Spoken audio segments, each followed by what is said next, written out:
नमस्कार, जनादेश में आपका स्वागत है। मैं हूं आपके साथ खुशबू सिंह। खबर शुरू करने से पहले एक नजर आज की हेडलाइंस पर। हेडलाइन के प्रायोजक है सुशीला चैरिटेबल ट्रस्ट, जहां लोक हित और विकलांग लोगों की सहायता करना ही है कर्म, जिसका एक ही नारा जनहित में योगदान कराना।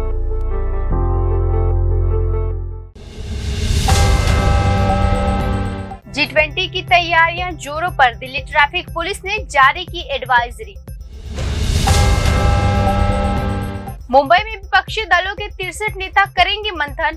ग्रैंड हयात होटल में इंडिया गठबंधन की आज होगी बैठक।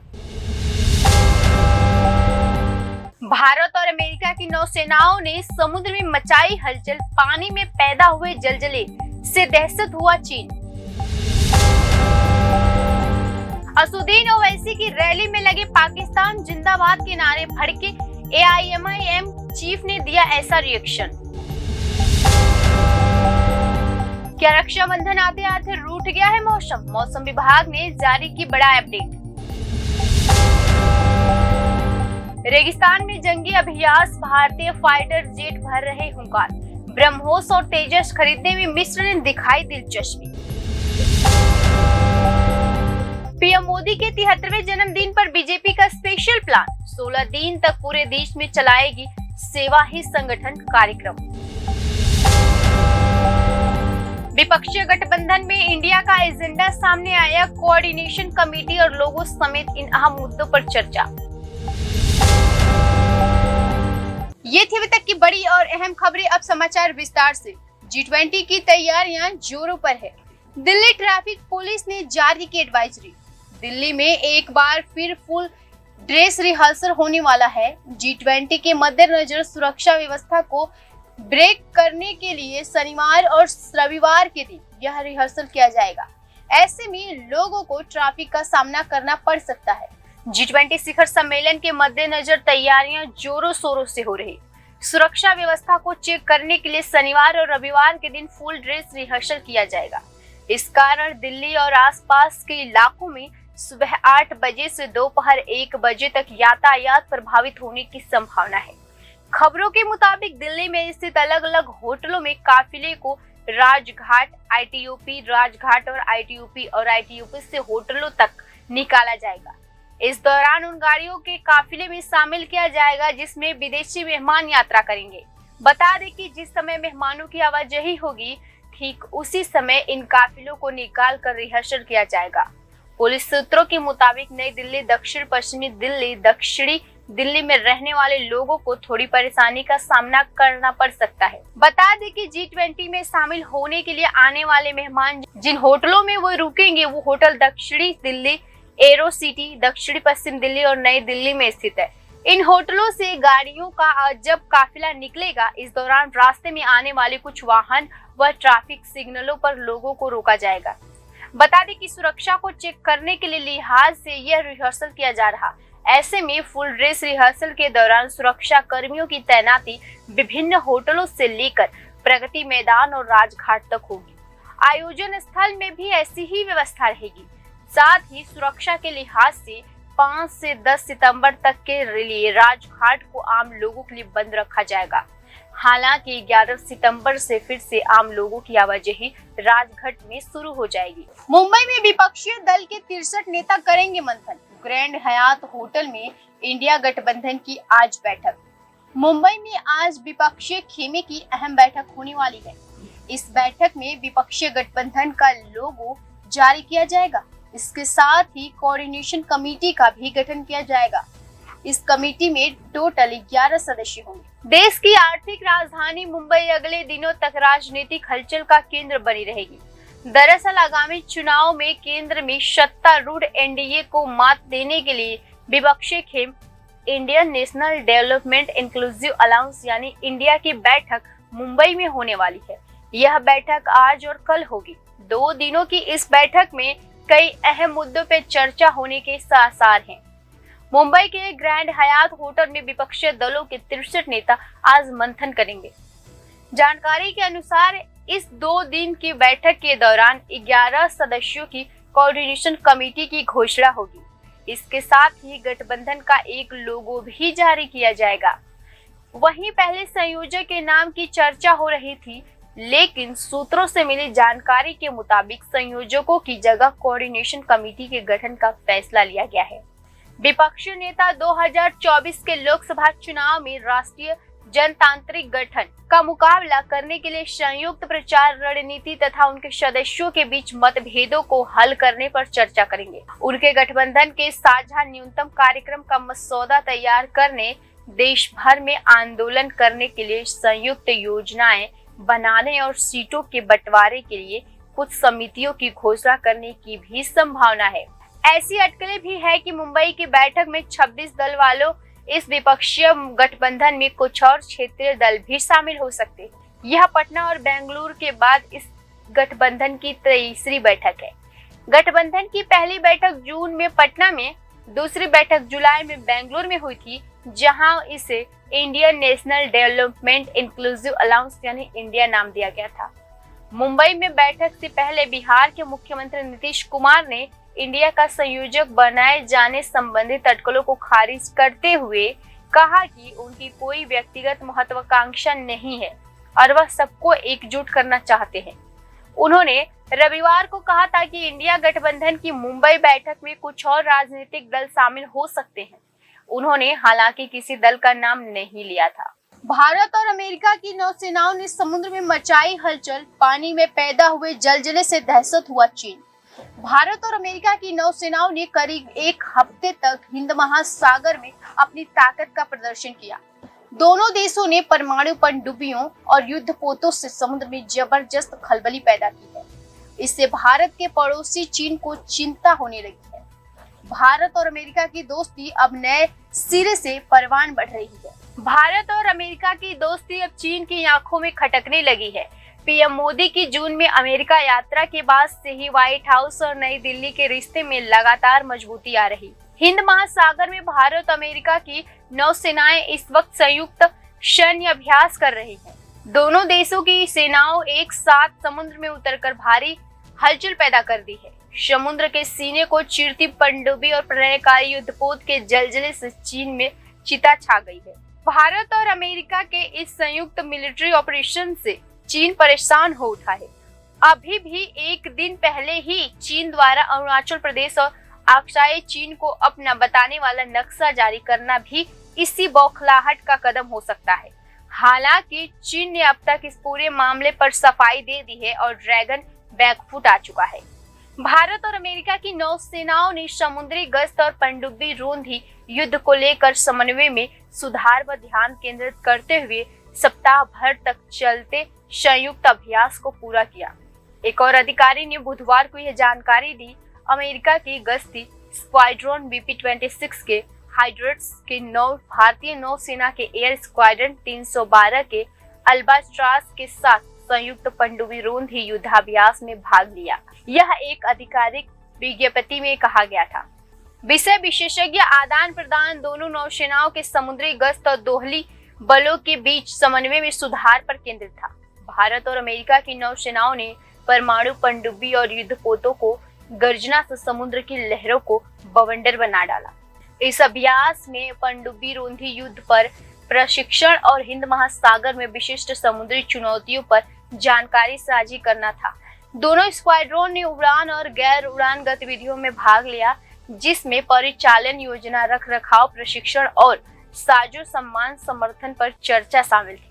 BP-26 के प्रभारी अधिकारी लेफ्टिनेंट रेयान स्पीयर ने कहा, यह भारत के साथ हमारी साझेदारी को मजबूत करने और समुद्र तटों की रक्षा के लिए मिलकर काम करने की हमारी क्षमता में सुधार करने का एक शानदार अवसर है। अबुद्दीन ओवैसी की रैली में लगे पाकिस्तान जिंदाबाद के नारे, भड़के AIMIM चीफ ने दिया रिएक्शन। अबुद्दीन ओवैसी तब असमंजस में पड़ गए जब उनकी रैली में एक शख्स ने पाकिस्तान जिंदाबाद का नारा लगा दिया। इस पर ओवैसी भड़क गए। झारखंड में AIMIM चीफ असदुद्दीन ओवैसी की रैली में एक शख्स ने पाकिस्तान जिंदाबाद का नारा लगा दिया, जिस पर ओवैसी भड़क गए और मंच से भाषण दे रहे ओवैसी ने उस शख्स को डांट कर चुप करा दिया। बता दें कि झारखंड की डुमरी विधानसभा सीट के उपचुनाव के प्रचार करने AIMMI के चीफ असदुद्दीन ओवैसी पहुंचे थे। तब ओवैसी उस वक्त बड़ी उलझन में फंस गए जब उनकी रैली में मौजूद किसी ने पाकिस्तान जिंदाबाद का नारा लगा दिया। जैसे ही पाकिस्तान जिंदाबाद की आवाज आई, ओवैसी को फौरन उस शख्स को टोका और उसे बैठ जाने को कहा। जान ले कि इस रैली में AIMIM चीफ असदुद्दीन ओवैसी ने PM मोदी और यूपी की योगी सरकार को कटघरे में खड़ा किया। मुजफ्फरपुर में बच्चों की पिटाई का जिक्र करते हुए ओवैसी ने कहा कि नफरत का ऐसा माहौल बना दिया गया है कि स्कूल में मुस्लिम बच्चे को पीटा जाता है। इसके अलावा ओवैसी ने कहा कि देश के लोग मोहब्बत के कथित दुकानदार और चौकीदार दोनों में तंग है। आप मेरा भरोसा करिए, ये दुकानदार और चौकीदार दोनों भाई है। इन दोनों के बीच अंत नहीं। जनता को दोनों लोग झांसा दे रहे हैं। झारखंड सरकार पर निशाना साधते हुए ओवैसी ने कहा कि CM हेमंत बिस्वा शर्मा कहते हैं कि राज्य में मॉब लिंचिंग नहीं हो रही, तो फिर रांची में, रामगढ़ में, गिरहिटी में और गढ़वा में चोरी के नाम पर किस किस को पीटकर मारा। अगर मेरा हत्या के विरोध में बोलना बीजेपी और कांग्रेस के नेताओं को भड़काऊ लगता है तो हमेशा भड़काऊ भाषण दूंगा।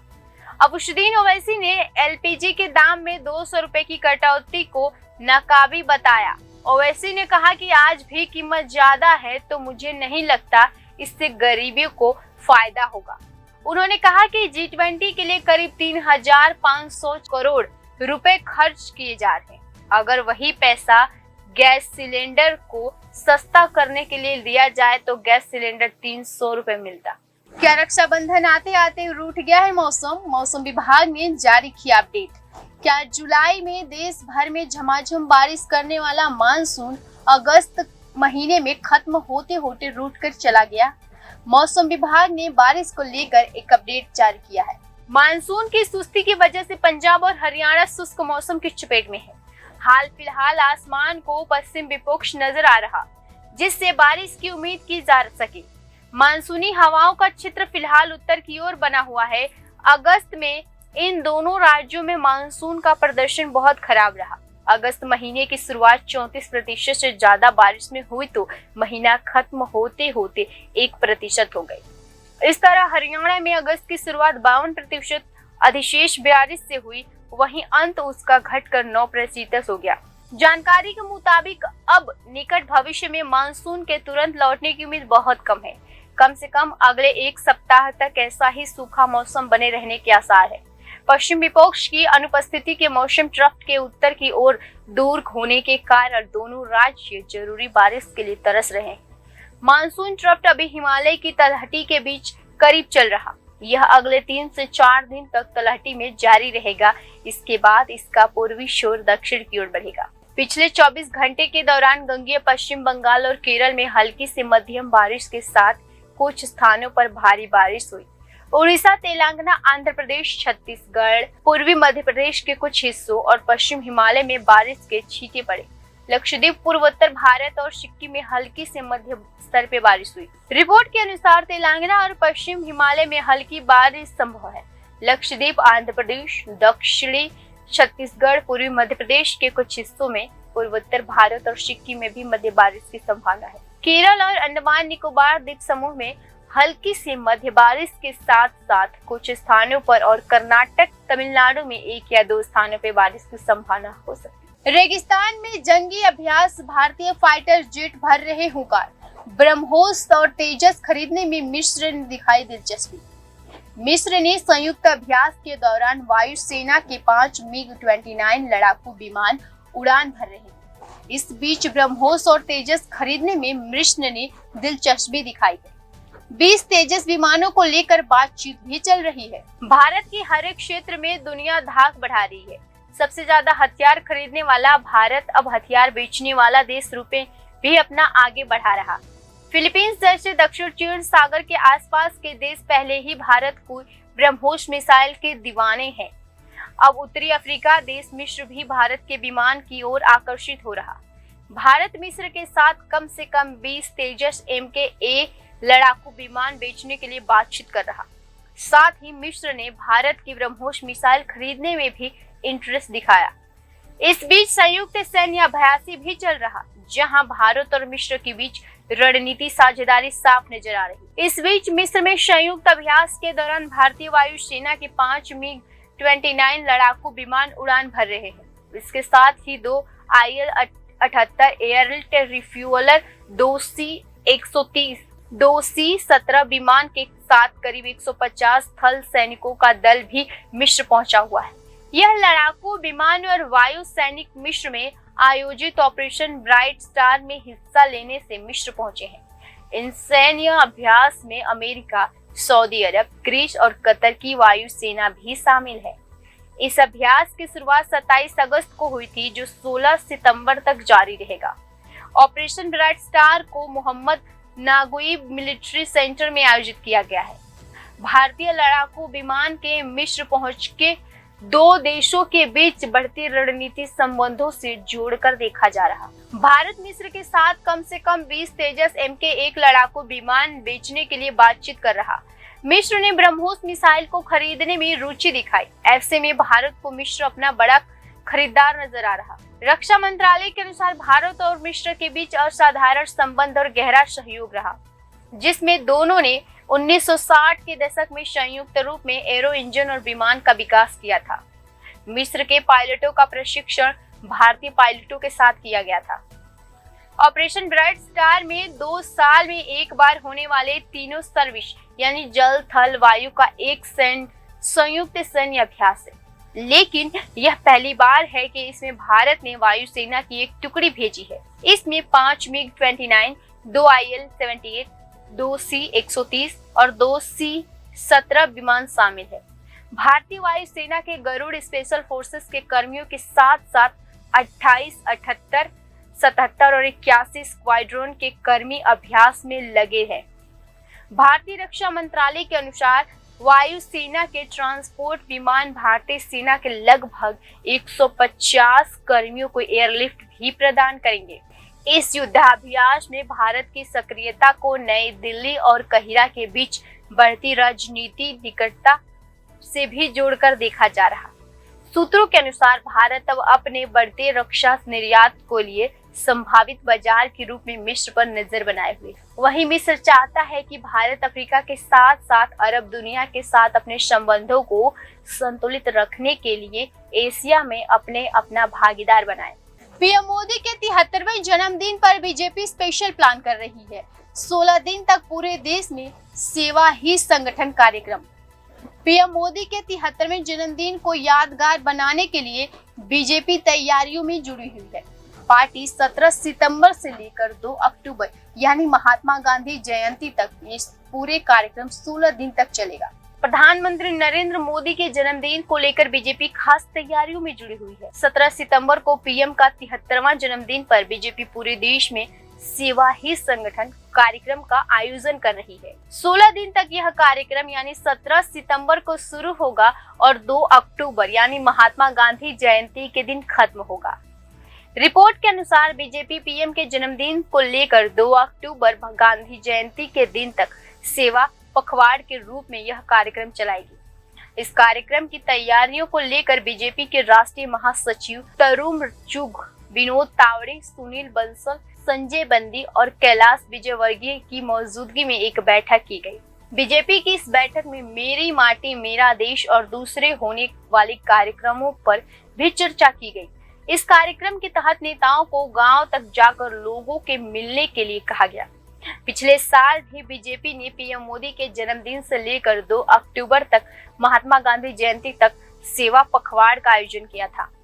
इस कार्यक्रम के तहत पार्टी ने जिले स्तर पर पीएम के एग्जीबिशन लगाए थे। 25 सितंबर को दीनदयाल उपाध्याय जयंती और 2 अक्टूबर को लाल बहादुर शास्त्री जयंती को भी बीजेपी सेवा पखवाड़ के रूप में मनाएगी। बीजेपी पीएम मोदी के जन्मदिन को खास बनाने के लिए पूरी तैयारियों के साथ जुटी हुई है। पिछले साल पीएम मोदी ने अपने जन्मदिन वाले दिन पर कई कार्यक्रमों को संबोधित किया था।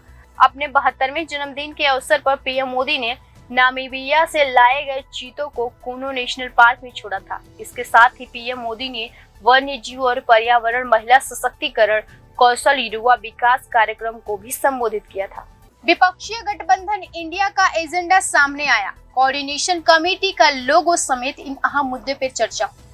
विपक्षी गठबंधन की मुंबई में होने वाली बैठक से पहले उनका एजेंडा सामने आ गया है। इस एजेंडे के मुताबिक आज महागठबंधन का लोगो फाइनल किया जाएगा। साथ ही कोऑर्डिनेशन कमेटी की गठन के साथ ही कई अहम मुद्दों पर चर्चा भी होगी। विपक्षी गठबंधन इंडिया की आज मुंबई में होने वाली बैठक से पहले उनका एजेंडा सामने आ गया। कोऑर्डिनेशन कमेटी का गठन करने के साथ ही सचिवालय और चुनाव प्रबंध पर चर्चा हुई। इसके साथ ही रिसर्च विंग का गठन, प्रवक्ताओं का चयन और नेशनल एजेंडा के लिए कमेटी का गठन किया जाएगा। गठबंधन की बैठक का एजेंडा कुछ इस प्रकार है। गठबंधन का लोगो फाइनल किया जाएगा, कोऑर्डिनेशन कमेटी का गठन होगा, चुनाव प्रबंध के लिए सचिवालय, रिसर्च विंग का गठन, 5 से 10 प्रवक्ताओं का चयन, मीडिया और सोशल मीडिया टीम का गठन, नेशनल एजेंडा के लिए कमेटी का गठन, संयुक्त अभियान के मुद्दे पर होगी चर्चा, संयुक्त कार्रवाई अनुसूची। देश की आर्थिक राजधानी के ग्रैंड हयात 5 स्टार होटल में आज और कल होने वाली इस बैठक में इस प्रकार कुल 28 दल हिस्सा लेंगे, जो बेंगलुरु में हुई पिछली बैठक के मुकाबले 2 अधिक होंगे। आज शाम विपक्षी दलों के नेता होटल में जमा होंगे और फिर वहीं से रात्रि भोज होगा। इस दौरान अनौपचारिक बातचीत होगी। इस रात्रि भोज का आयोजन शिवसेना के प्रमुख उद्धव ठाकरे द्वारा किया जा रहा। विपक्षी दलों के नेता 2024 के लोकसभा चुनाव में एनडीए का मुकाबला करने के लिए संयुक्त प्रचार रणनीति तथा अपने सदस्यों के बीच मतभेदों को हल करने पर चर्चा करेंगे। उनके गठबंधन को साझा न्यूनतम कार्यक्रम का मसौदा तैयार करने, देश भर में आंदोलन के लिए संयुक्त योजनाएं बनाएं और सीट बंटवारे के लिए कुछ समितियों की घोषणा करने की भी संभावना है। फिलहाल के लिए इतना ही। खबरों में बने रहने के लिए देखते रहिए जनादेश।